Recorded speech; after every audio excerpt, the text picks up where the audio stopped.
So I thought I'd kick off today with a famous quote from a very famous man. Albert Einstein, considered one of the greatest minds to have ever lived, once said that education is what remains after one has forgotten what one has learned in school.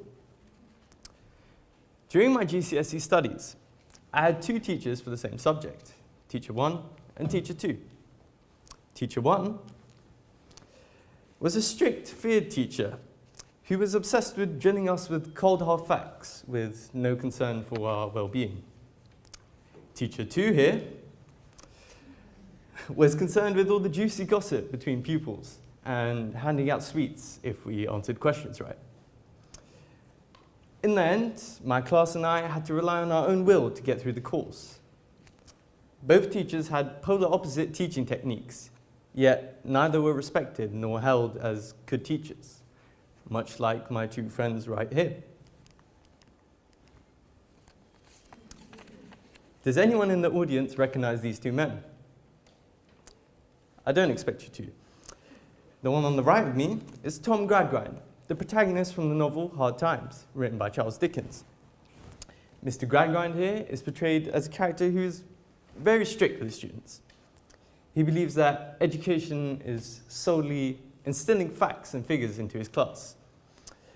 Mr. Gradgrind is also described as quite bluntly lacking empathy and sympathy for his students. Sound like anyone you know yet? No? This man to the left of me is Mr. Alfie Wickers, the lead character in the TV show Bad Education. Mr. Wickers here has a tendency to walk into his classes hungover and is known to play video games with his students after school. Anyone ringing any bells yet? No? Although you may have not had teachers that go to such extremes as the two I've just described, I'm sure some of what I've said has resonated with you. So, what is the exact issue we face today? Both teachers and students face an ever-changing curriculum. I mean, turn on your TV and you'll hear all about the shortages in teachers, the £3 billion in cuts, and the, quite frankly, ridiculous changes being implemented into both GCSE and A-level courses, like that of closed book examinations and the switch to linear A-levels. I find that the education system as a whole is leaning towards the Gradgrinian approach to learning, and it's not even the actual teacher's fault. It's the fault of those above us who are too far away from the front line to actually see what's happening. However, that is not to say that there aren't certain approaches to which teachers can take to help their students succeed. It is important to acknowledge that the teacher and the student are a unit. They are one. And in this case, the teacher and their teaching, in my opinion, must revolve around the student.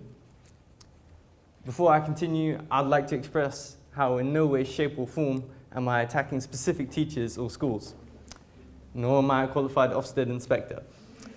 So for the duration of this talk, please bear in mind all of which I'll be talking about is from a student's perspective and from students' experiences. Arguably, the first step is to find the middle ground between being able to socialize with your students and yet being respected enough for you to be their teacher. This, I'm sure, is something not easily achieved, but the simplest way to go about this is to listen. Listen to their answers, to their homework excuses, to their problems. Regardless, it is imperative that the students actually feel as if their teacher is listening to them. What you get back is admiration from your students, and pupils are less likely to be that nuisance student. Connecting with students follows the very same principles. It's honestly simple to establish such a connection. Simple small things like asking how a student is getting on in general can really have a huge impact on their engagement in lesson. If there is one point I'd like to stress about this step, it is not to humiliate your students. I've experienced a teacher degrade me for my work in front of my class, and honestly, I spent the rest of the lesson plotting my revenge. The techniques to which teachers use are also crucial to a student's ability to learn. Not every student is the same, and I think some teachers are forgetting this.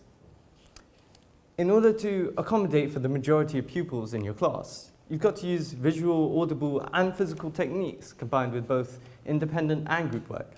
There's no point in asking students to complete essay questions as starters. I mean, the clue's in the name. It's supposed to be a star. The truth is, I could go on and on about the flaws to which the education system is riddled with. However, I do not want to bore you, and I'm conscious of time and do not want to turn into a mini grad grind myself. So, grad grind versus Wickers. Is there a middle ground between the two? Is there such a thing as the perfect teacher? Well, I guess there are some, otherwise this kid in front of you today wouldn't be here without the help of some amazing teachers. In all honesty, there is no perfect teacher. However, it can be argued that this just isn't their fault. The system is skewed for them to become mini grad grinds, even if they do not want to.